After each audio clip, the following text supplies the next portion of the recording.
1 Tessalonicenses, capítulo 1, versículo 4 a 10. Amém. Diz assim a palavra do Senhor. Reconhecendo, irmãos amados de Deus, a vossa eleição, porque o nosso evangelho não chegou até vós, tão somente em palavra, mas sobretudo em poder no Espírito Santo, em plena convicção, assim como sabeis ter sido o nosso procedimento entre vós e por amor de vós. Com efeito, vos tornastes imitadores nossos e do Senhor, tendo recebido a palavra, posto que, em meio a muita tribulação, com a alegria do Espírito Santo, de sorte que vos tornaste modelo para todos os crentes da Macedônia e da Acaia, porque de vós repercutiu a palavra do Senhor. Não só na Macedônia e Acaia, mas também por toda parte se divulgou a vossa fé para com Deus, a tal ponto de não termos necessidade de acrescentar coisa alguma, pois eles mesmos, no tocante a nós, proclamam que repercussão teve o nosso ingresso no vosso meio, e como deixando os ídolos, vos convertestes a Deus, para servir o Deus vivo e verdadeiro, e para guardardes dos céus o seu Filho, a quem ele ressuscitou dentre os mortos, Jesus, que nos livra da ira vindoura. Obrigado, Senhor. Obrigado por essa noite. Pedimos a sua ajuda, ao Espírito Santo. Nos ensina a tua palavra, Senhor. Nos dê visão espiritual, nos dê iluminação no nosso coração. Pedimos tudo a ti, ó Pai, já agradecidos em nome de Jesus. Amém. Então, essa é a nossa segunda mensagem daquilo que a gente tem chamado de as bases da fé cristã. Por que a gente está tratando desses assuntos? Porque, em geral, quase sempre a maioria dos cristãos não conseguem definir o que eles creem. O que eles creem? Eles são crentes em quê? E esses assuntos, eles são tão genéricos e tão básicos que às vezes as pessoas não sabem o que é ser salvo. Então, nosso primeiro estudo das bases da fé cristã, nós demos ênfase à doutrina da salvação. Né? Alguns ficam espantados. Doutrina não é mais nada menos do que ensinamento, estudo. E nós vimos, primeiro, que para ser salvo tem que ser uma obra do Espírito Santo. Né? Deus quem opera essa obra. E nós vimos 3 aspectos da salvação naquele nosso primeiro estudo. Se lembra? Primeiro aspecto da salvação é a regeneração. Segundo aspecto da salvação, que é a santificação. E o terceiro aspecto da salvação. Hoje nós vamos olhar para o aspecto que a gente poderia dizer como essa salvação se realiza. O que nós nos tornamos depois de salvo? Quem nós somos depois de salvo? O que nós recebemos na salvação? Quais são os benefícios da salvação? Isso a gente chama, biblicamente, de filiação. É um termo bíblico para o que todo mundo fala, filho de Deus. Filiação não é mais nada do que você falar o irmão Paulo é um filho de Deus. Só que muitas pessoas não sabem definir o que é um filho de Deus. Quem é um filho de Deus? Quem é essa pessoa que tem a filiação?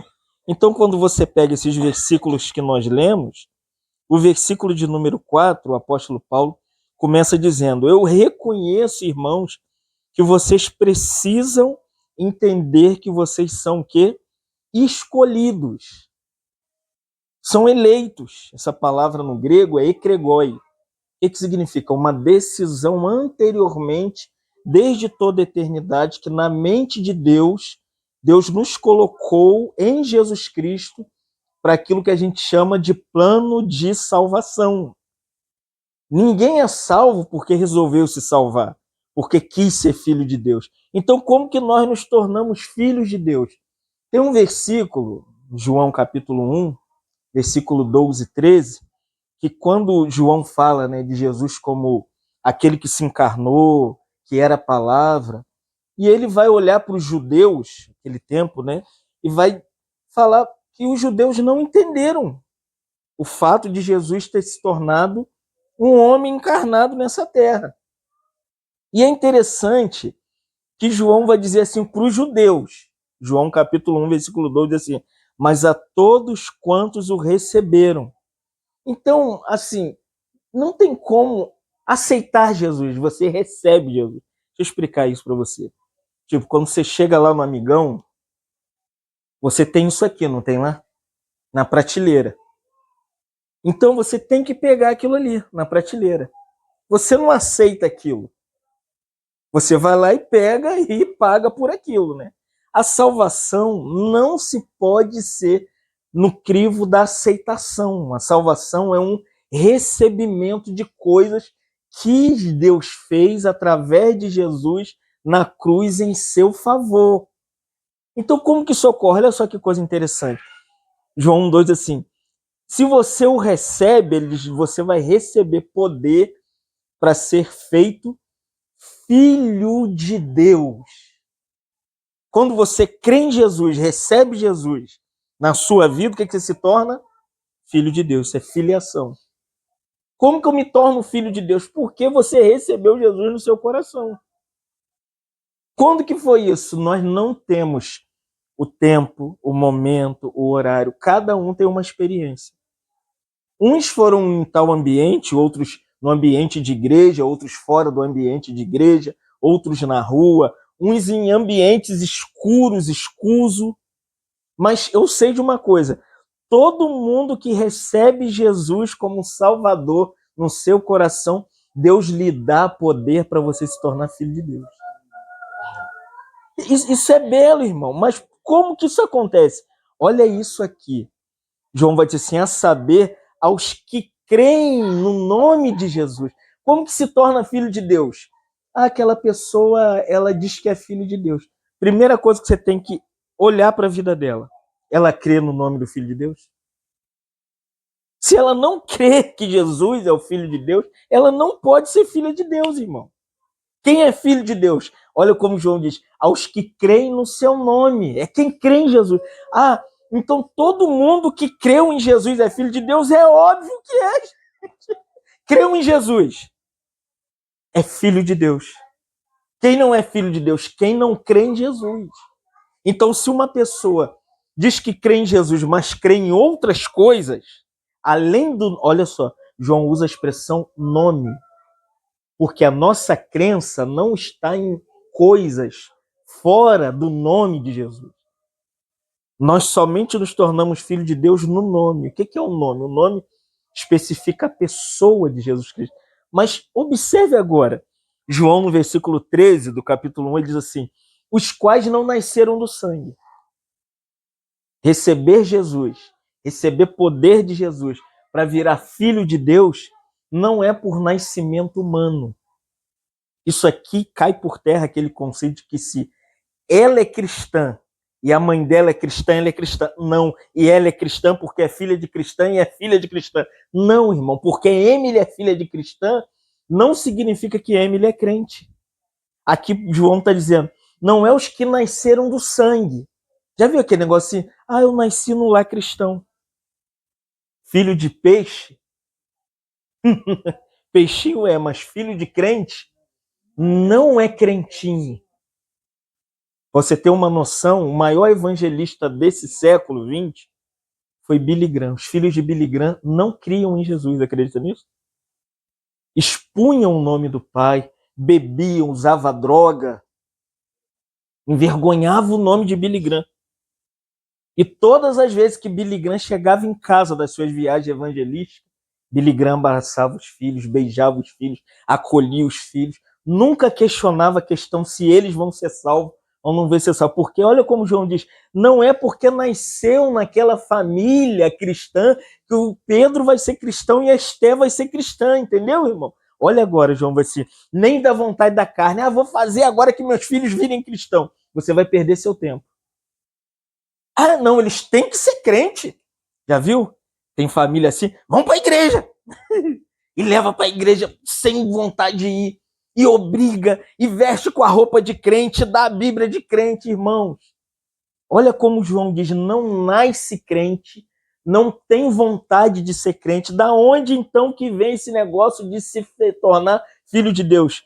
João é lindo, irmão. João diz assim, mas nasce de Deus. Ai, irmão. Tem que nascer de Deus para ser filho de Deus. Não é porque o lar é cristão que os filhos vão ser cristãos, que os pais vão à reunião de igreja que os filhos vão ser cristãos. Não, irmãos. A questão do que Paulo está dizendo aqui, ó, 1 Tessalonicenses, reconhecendo, irmãos amados, a nossa eleição, é isso que João também está dizendo. Tem que nascer de Deus. Como que é isso? Como que se nasce de Deus? Não tem como fazer Emily nascer de Deus. Vamos educar a Emily como crente. Vamos fazer que a Emily... Não tem como. A única coisa que você pode dar a ela é um conceito religioso e padrão moral e ético. Mas a hora que Emily entender que ela não tem nada a ver com aquele ambiente de Bíblia e do livro preto e do ensino evangélico, ela cai fora. Agora, se a Emily experimentar o novo nascimento, aí Emily é uma filha de Deus. Como que é isso? Não tem como criar um novo nascimento no coração de Pedro. Pedro, vamos nascer de novo, senta aí, que agora eu vou fazer. Não tem como. Então, como que é? João capítulo 3, versículo 7 e 8. Versículo 7, Nicodemos falou assim, lindamente, né? Vou ler para a gente ficar mais claro. Porque esse é um assunto que muitos cristãos forçam os filhos a ser cristãos. E quando ele ganha maioridade, ele cai no mundo. Ele vai cheirar, ele vai fumar, ele vai beber, ele vai se prostituir. Olha como Jesus explica. Jesus explica o novo nascimento assim. Não te admires, Nicodemo, de eu te dizer que você tem que nascer de novo. Nicodemo ficou admirado. Porque é uma questão que não tem nada a ver com a vontade humana. Versículo 8. Como que se nasce de novo? O vento sopra onde quer, ouves a sua voz, mas não sabe de onde vem, nem para onde vai. Assim é todo aquele que é nascido do Espírito Santo. O que é um novo nascimento? É o nascimento do alto. Como que é Pedro, Emily, Esther, estão num ambiente, de repente, um vento impetuoso enche o coração deles. Não porque ele ouviu a mensagem do pregador, ou do pai, ou leu uma literatura, irmão. É o vento. Uma das coisas que eu estava vendo, vindo para cá, é a força do vento. E bota capuz e o vento entra, não tem como segurar o vento. A obra do novo nascimento para a gente se tornar filho de Deus é uma obra espiritual. Por isso que o nosso coração fica confuso. Mas não ia à igreja? Ele não tomava Santa Ceia, ele não foi batizado. Por que está no bar bebendo cachaça? Vou explicar. É porque ele não nasceu de novo. Amém, irmão? Se você não nasceu de novo, você não tem vida espiritual para guiar a sua vida, para te dar direção. Você vai num ambiente religioso, com pessoas religiosas, que se comportam como religiosos, irmão. Mas o novo nascimento é uma vida que dirige o seu comportamento, dirige a sua maneira de viver. Sem ninguém falar o pastor, o fulano, o ciclano, não, irmão. Quem tem que conduzir a vida de um filho de Deus é o Espírito de Deus. É a pessoa do Espírito Santo que guia. Então, o novo nascimento é a base para que você reconheça que aquele irmão e aquela irmã é um filho de Deus. Só que você não sabe. Você não vê ninguém nascendo de novo. Então, o que Paulo está dizendo aqui, no versículo 4, é que essa escolha soberana, ela precede o novo nascimento, ela é antes. Ela aconteceu numa eternidade passada, irmãos. As coisas de Deus não são como as nossas coisas. Um filho de Deus não começa a crer nesse tempo. Um filho de Deus, primeiro ele é escolhido. Quando Paulo diz aqui, vocês têm que fazerem que vocês mantenham a eleição de vocês evidente. Isso aponta para a graça soberana de Deus na salvação. O que Paulo quer dizer aqui? É aquilo que Jesus, de novo, Jesus está sempre tentando explicar para os judeus. Quando os judeus ficaram confusos, né, em João 14, os discípulos, para onde que você vai, para onde que você vem, você é o Pai, quem você é? E Jesus explica. Depois Jesus chega e diz assim, eu sou a videira verdadeira, João 15:1. O meu Pai é agricultor. Aquele que estiver em mim e eu nele, se dá fruto. De repente, no versículo 16 do capítulo 15 de João, Jesus diz assim, não foram vocês que me escolheram. Olha só, né? O conceito que a gente tem de que eu fui ao encontro de Jesus é muito perigoso, irmão. Porque a hora que você não quer ir ao encontro de Jesus, você larga Jesus. Jesus é como um produto no amigão. Peguei, usei, de repente devolve Jesus para a prateleira. Não, irmão. João 15:16. Não foste vocês que me escolheram. Olha como Jesus diz. Pelo contrário, eu escolhi vocês, irmão. Você sabe por que a gente está de pé até hoje, servindo Jesus, orando, buscando a presença dele? É porque ele nos escolheu. Se a gente vê esse versículo 4 de 1 Tessalonicenses 1 sobre a base da filiação, a ordem da filiação, o plano da filiação, você nunca vai ficar frustrado. Porque você sabe que a salvação não é uma obra iniciada em nós, mas foi uma obra soberana da graça de Deus naquilo que a gente chama de escolha divina. Olha Efésios 1:4, Paulo diz assim como ele nos escolheu em Jesus Cristo, aonde? Quando que Deus te escolheu? Fala dele. Quando que Deus te escolheu? Ó, você sabe o que é eternidade passada? Vamos lá. Havia céu na eternidade passada? Havia pecado na eternidade passada? Havia o diabo na eternidade passada? Havia os anjos caídos na eternidade passada? Não havia nada quando Deus nos escolheu através de Jesus Cristo para a salvação. Ah, se a gente soubesse disso. Não tinha nada, é um plano que a gente chama de decreto eterno. Foi assim, estava lá o Pai, o Filho e o Espírito Santo, né, as três pessoas da Trindade lá, numa eternidade completa. Pai, Filho e Espírito Santo. O pai olhou para o filho e falou assim, eu vou te dar o Derek. Você quer o Derek? Quero, então vou colocar ele em você. Vou te dar o Paulo, vou te dar a Mara, vou te dar Joaquim, vou te dar Beltrano, fulano. Irmão, Deus, o Pai, foi enchendo Cristo de pessoas. Antes do pecado, antes do diabo, antes da queda. É isso que Paulo diz em Efésios 1:4. Nos escolheu antes da fundação do mundo. Isso é filho de Deus. É isso que a gente chama de filiação. Quem é um filho de Deus é quem Deus escolheu. Não é quem se escolhe para Deus. Ah, escolhi. Deixa eu falar uma verdade para você. Já viu uma música que diz assim? Eu escolho Deus. Eu herdei Deus. Mentira, irmão.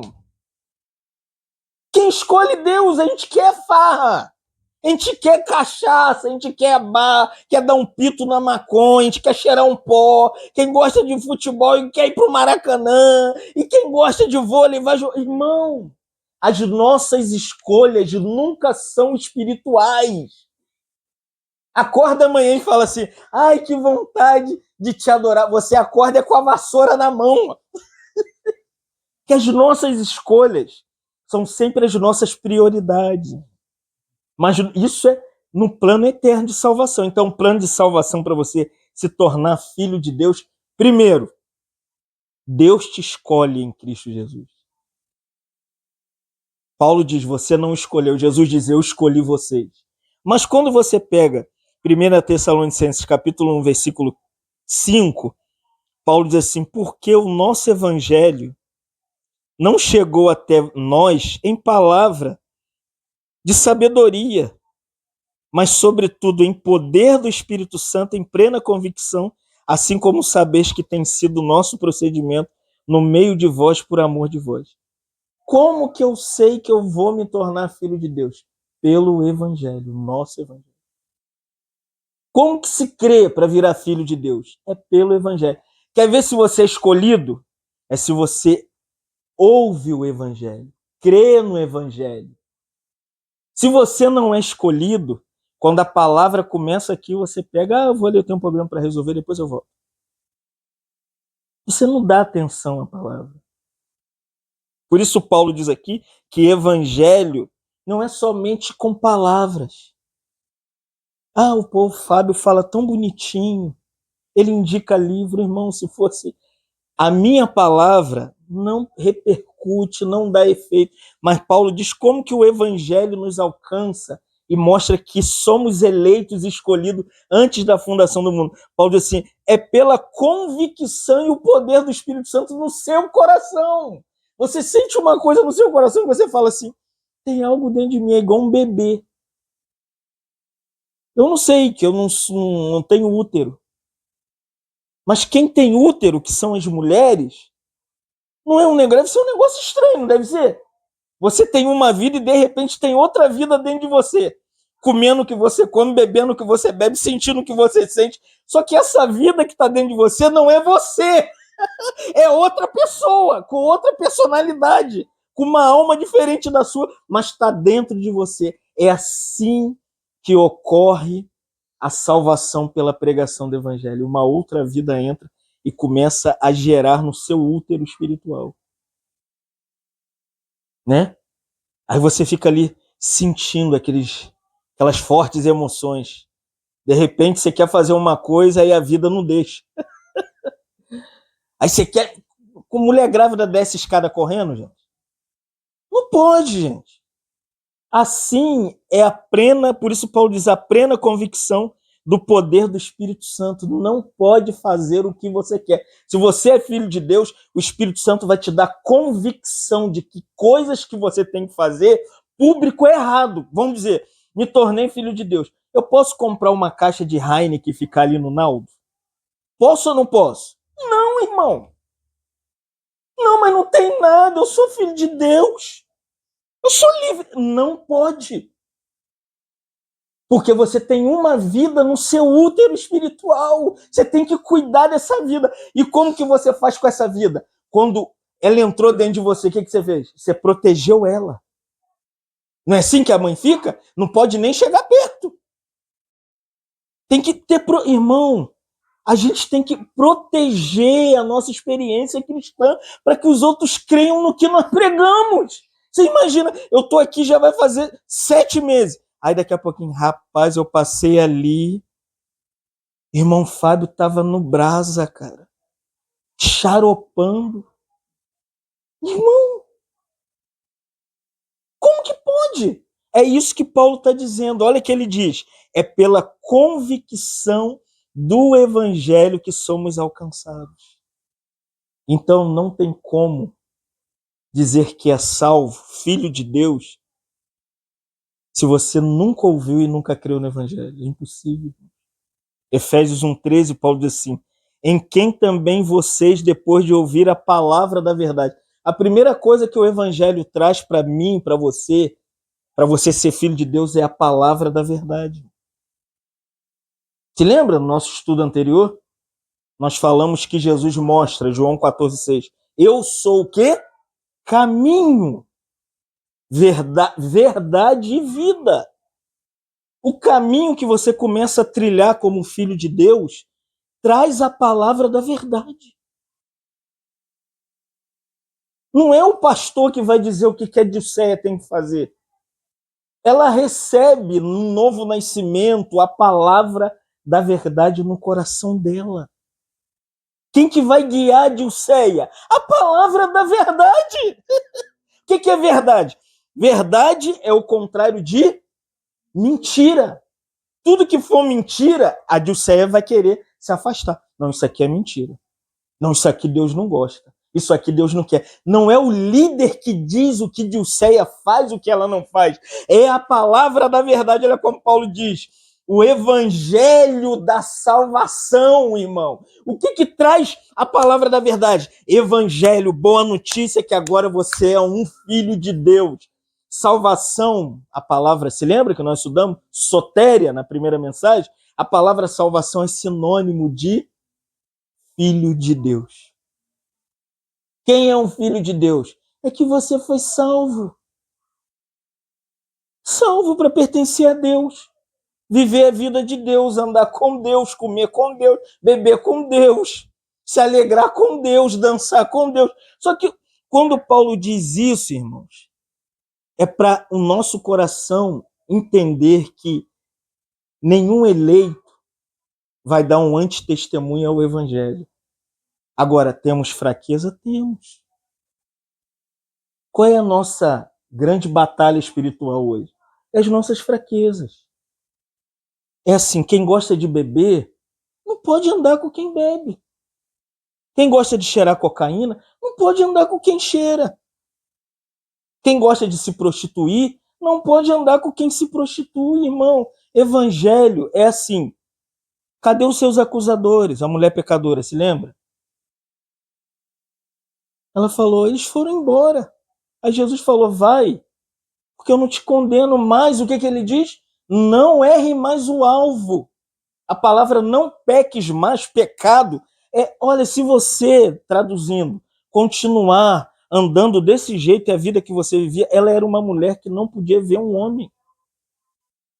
Agora era assim, virou na esquina em Israel, tinha um judeu bonitão, ela cortava para cá, irmão. Ou você acha que ela ia no encontro do judeu? Ela ia cair com o judeu. Era a fraqueza da mulher pecadora. Então, o que Paulo está dizendo para a gente, que a palavra da verdade, o evangelho da salvação, tem que fazer o que o versículo 7 mostra o que precisamos nos tornar depois de salvo, filho de Deus. Olha o versículo 7, você está aí com a Bíblia, diz assim, de sorte que vocês agora vão ser exemplo para todos os outros crentes. O que é filho de Deus? É exemplo, modelo é exemplo. Quem já viu modelo em loja? Por que para vender roupa tem que ter um modelo com a roupa que a Jaqueline quer comprar, ela quer comprar, ela quer comprar? Por que tem que ter um modelo? É porque se não tivesse um modelo, nós não teríamos o exemplo e o ajuste da roupa. Tem até modelo malhado agora, já viu? Tem um modelo. Aí quando eu vejo, eu falo, esse aí não dá não, esse aí é para quem tem um braço maior. Você já sabe. Então, irmão, na vida cristã, a mesma coisa acontece em relação à sua filiação. Quer saber se você é filho de Deus? É o versículo 7. Você se tornou modelo para as pessoas onde você mora, seu vizinho, no seu trabalho, seus parentes. Vos tornastes modelo. Essa palavra no grego significa exemplo. Um filho de Deus tem que dar testemunho público com a sua vida. Ele lê a Bíblia, ele estudou teologia, ele conhece tudo. Na hora de testemunhar com a vida dele, a prática da vida cristã que ele recebeu da palavra, ele é um antitestemunho. É isso que Paulo está dizendo. Vocês vos tornaram exemplo para os outros crentes, irmão. Como a gente precisa que esse testemunho público invada a igreja, irmão. Que tem de gente pregando uma coisa e vivendo outra, não está no gibi, irmão. O cara fala de santidade, mas ele tem 3 mulheres. O cara fala de piedade, mas ele é grosseiro. Então é muito perigoso você dizer que crê numa coisa, como Paulo diz aqui, sem ser modelo, exemplo daquilo que você professa. Aquilo que você diz crer. Eu creio, eu sou filho de Deus, irmãos. Ser filho de Deus, o primeiro passo que a gente tem que entender é que a sua vida começa a passar por um processo diário de transformação. Não é para sua casa, não. Não é para o seu marido, para os seus filhos, a gente até esconde, mas é lá fora. É na sociedade, é no ônibus, é no mercado, é na faculdade, é no curso, é na terapia. As pessoas precisam ver Cristo em nós, irmão. Não é isso? O que o mundo... Deixa eu perguntar para vocês. Irmão, irmã Tereza, o que o mundo quer ver em você? Quer ver Cristo, irmão. Quando você pega Marcos 5,19, depois que Jesus cura um homem, ele diz assim, Jesus, porém, não lhe permitiu que falasse publicamente e ordenou-lhe. Agora, presta atenção nesse versículo. Modelo, tornando-se modelo para os demais crentes. É isso aqui, especificando na palavra de Jesus.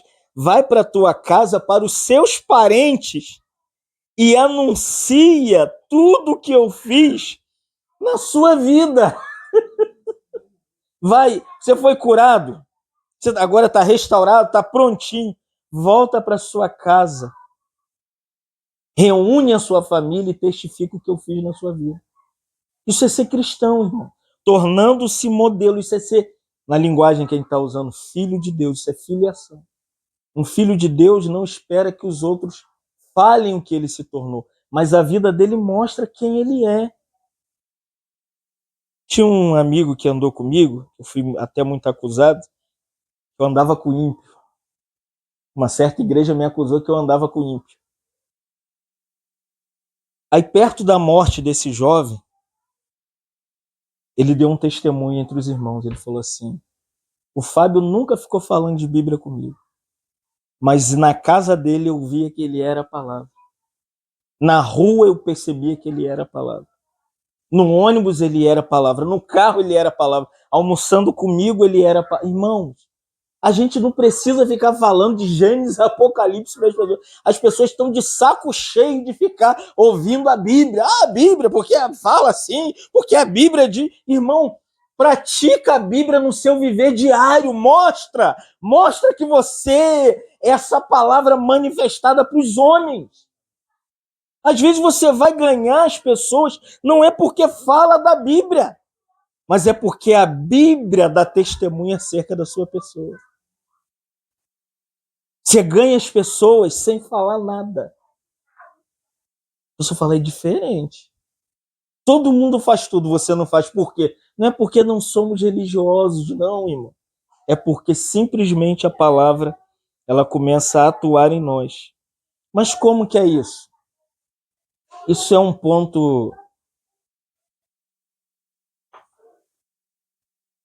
vamos dizer, é uma linha tênue. Vamos dizer, é achar uma agulha num palheiro. Eu estou falando aqui.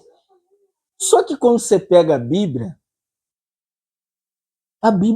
é a palavra de Deus. O texto que eu vou ler aqui depois, 1 Coríntios 6, 9 a 11, o irmão falou, se eu pudesse eu tirava essa palavra da Bíblia. Aí eu expliquei para ele por que essa palavra de 1 Coríntios capítulo 6, versículo 9 e 11 está na Bíblia. Quando você pega a igreja dos Coríntios, ela não era uma igreja normal, é igual a nossa igreja. Primeiro ponto que tinha na igreja, divisão, partidarismo. Uns diziam, eu sou de Paulo, eu sou de Apolo, eu sou de Pedro, e outros falando, eu sou de Jesus Cristo. E Paulo ajuda a igreja, diz assim, acaso Cristo está dividido? Cristo não pode ser dividido, mas a divisão na igreja, às vezes, é necessária. Nós não somos partidários. Ninguém aqui segue o ministério de Fábio Falcão. Amém, irmão? Eu só sou um irmão que tem um dom da palavra, explico a palavra e o Espírito Santo ajuda vocês a caminhar na palavra, porque eu posso morrer voltando para casa.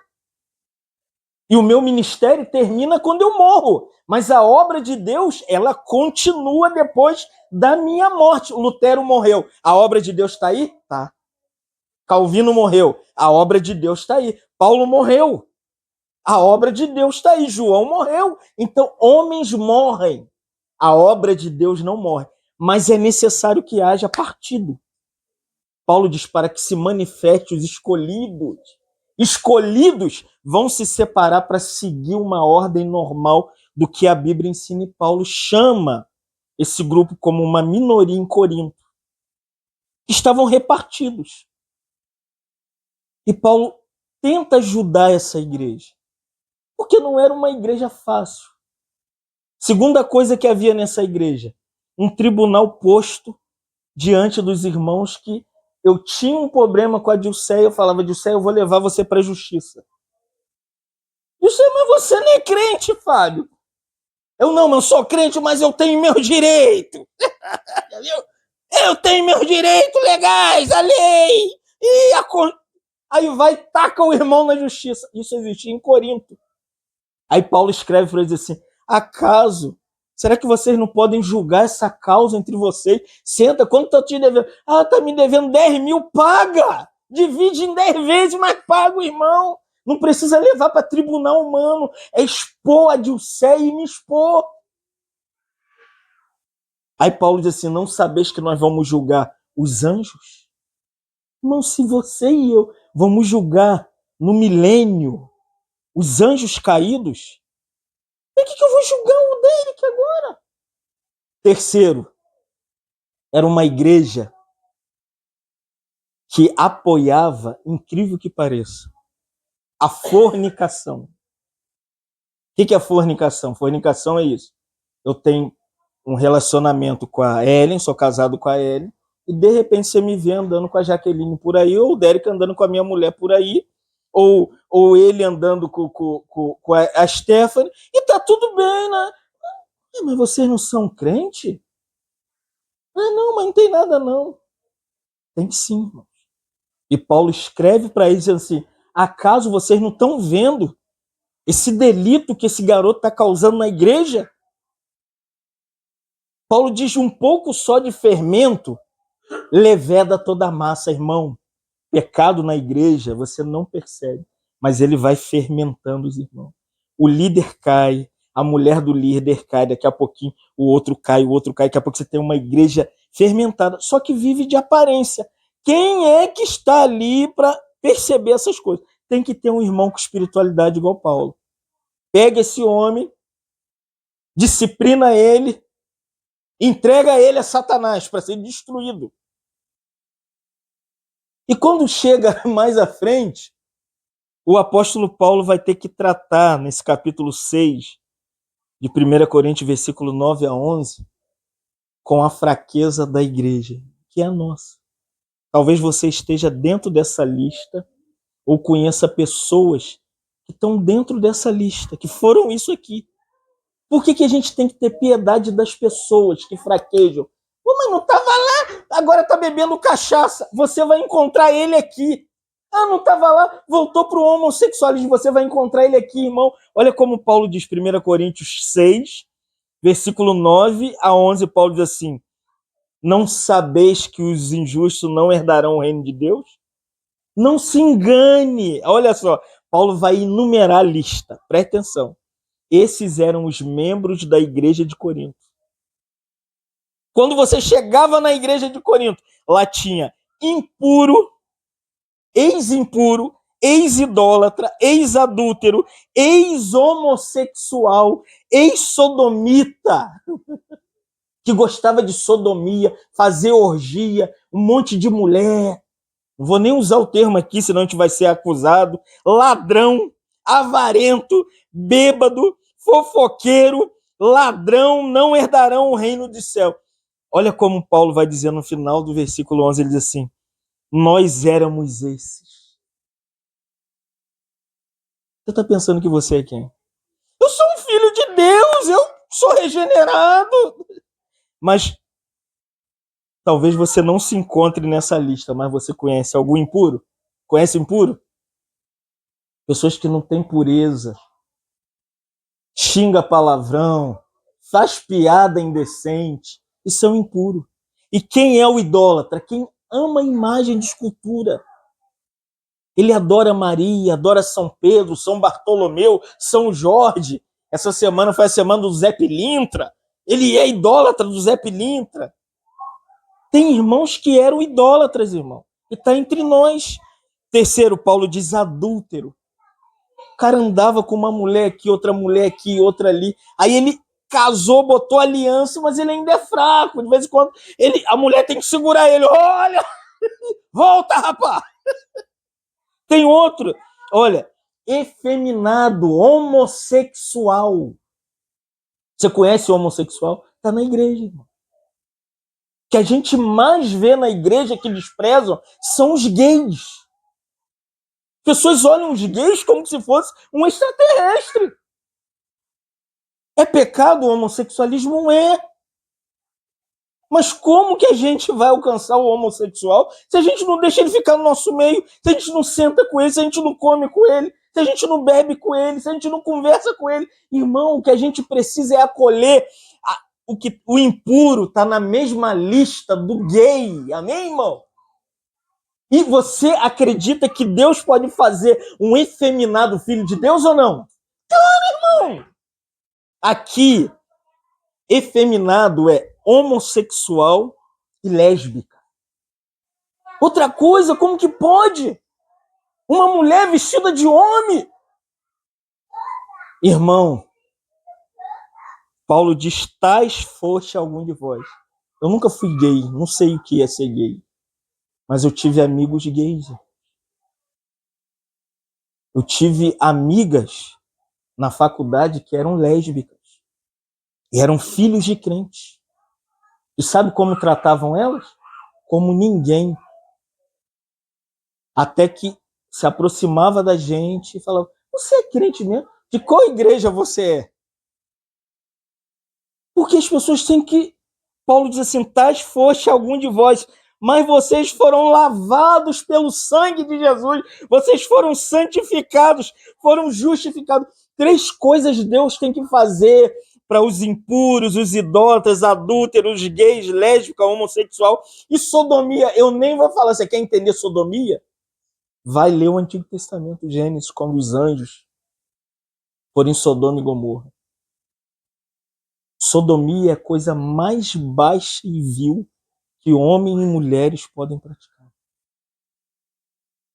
E Abraão orou pelos sodomitas, acredita nisso? O que a gente faz hoje? Faz cair fogo, mata, Senhor, mata o Rock in Rio, acaba com o Rock in Rio, o carnaval, o ambiente de maior sodomia é o carnaval. Isso quando você pega Gênesis, quando Deus envia, né, ali, quando ele vai, na verdade, ao encontro de Ló, que havia na cidade, Abraão começa a interceder. Senhor, e se houver um justo? Se eu poupo a cidade, tá cheio de sodomia, poupa. Por isso que o nome é Sodoma, da onde você tem um termo sodomia. Eu não vou explicar aqui porque é brabo, mas se você bota, dá um Google aí, ou fala na inteligência artificial, o que é sodomia? Você vai cair por terra, você vai cair, vai ficar frustrado.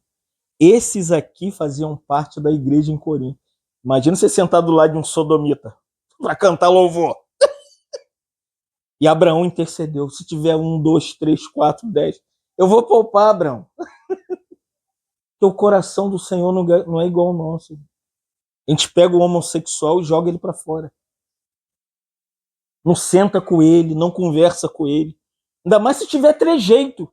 Se comportar e se parecer, a igreja não está preparada para o homossexualismo. Entendeu, irmão? A igreja não está preparada para o homossexual. Nem para lésbica, nem para sodomita. A igreja não está preparada, não. Se eles entrar, as pessoas ficam meio... E se entrar vestido a caráter de saia, de bustier, botinha da Xuxa e batom, aí mesmo que a galera levanta. Eu vi isso. A galera levanta, vai no banheiro, daqui a pouco ele fica sozinho ali. Tá aqui, irmão. Mas alguns ali em Corinto foram lavados, santificados e justificados. Como a gente precisa amar os homens, amém, irmão? Quer ver se você é filho de Deus? É que alguns entre nós fomos isso aqui. Impuros, idólatras, adúlteros, homossexuais, sodomita, ladrão, avarento, ó, beberrão. Conhece beberrão? O cara tá, você vê, tá com tudo e não tá próximo. Daqui a pouco você encontra ele no bar da esquina. O que você vai fazer com ele? Vai jogar ele fora? A igreja joga. Essa igreja atual, ela joga o beberrão fora. Mas vou te falar, nós não queremos jogar quem bebe fora, amém? Nós queremos abraçar as pessoas. Só quem pode mudar quem bebe é o Espírito Santo, irmão. Quem pode trabalhar no coração dele é o Espírito Santo. Vou te falar, eu tive um tio assim, era alcoólatra mesmo. E zombava, já contei o meu testemunho para vocês. Mas chegou uma hora que o Senhor trabalhou nele. Eu fiquei 20 anos falando pro meu tio de Jesus. Ele, com a branquinha, me ignorava, zombava de mim. Hoje é um religioso. Foi pro extremo.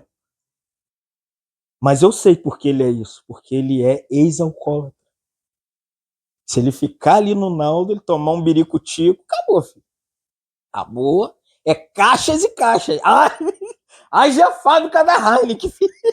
Vai aguentar o homem. Porque tais pessoas existem. Deixa eu te falar uma coisa aqui para você baixar a bola aqui. Impuro, regenerado, nunca deixa de ser impuro. Você sabia disso? Ele continua impuro, só que ele é regenerado.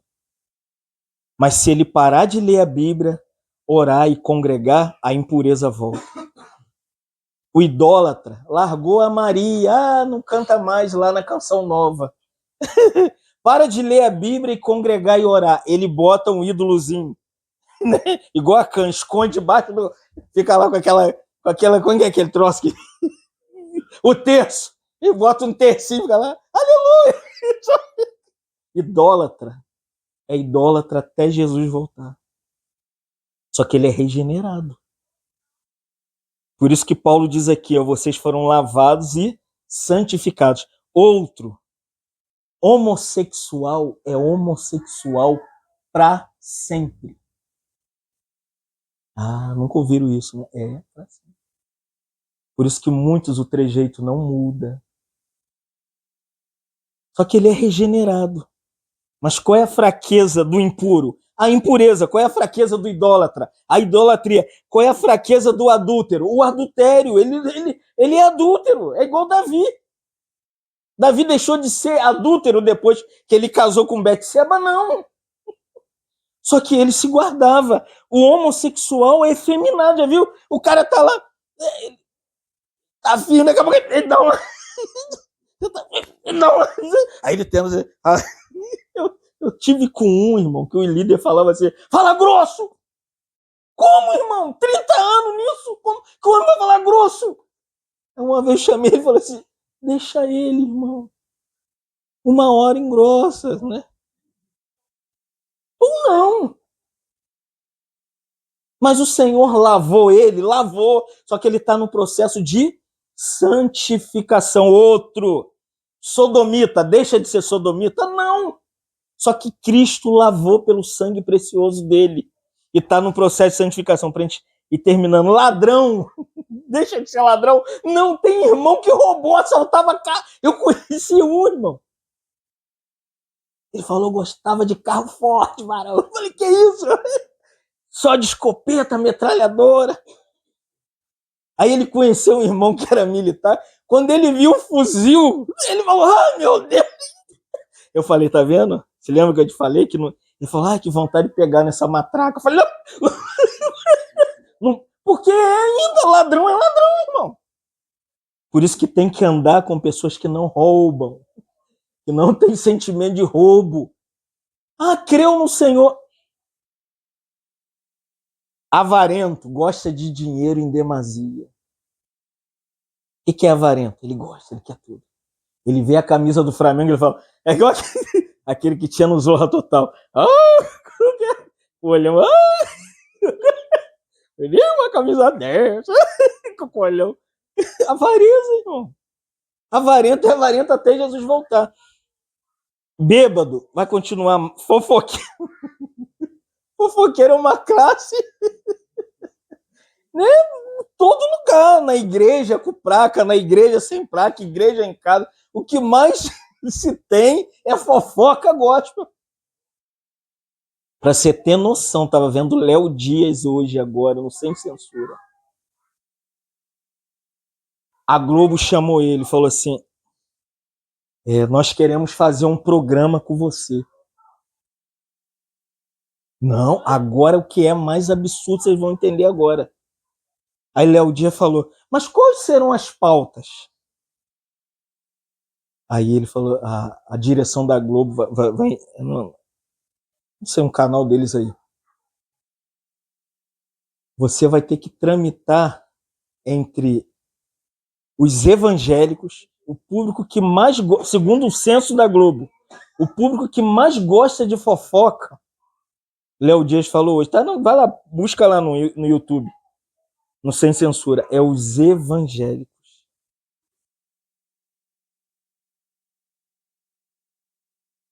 E ele vai começar a trabalhar com esse público agora. Você imagina, irmão, aonde a igreja foi parar. Então Paulo diz, terminando, né, um filho de Deus, com tudo isso, impureza, idolatria, adultério, homossexualismo, sodomia, gostava de roubar, era avarento, beberrão, fofoqueiro.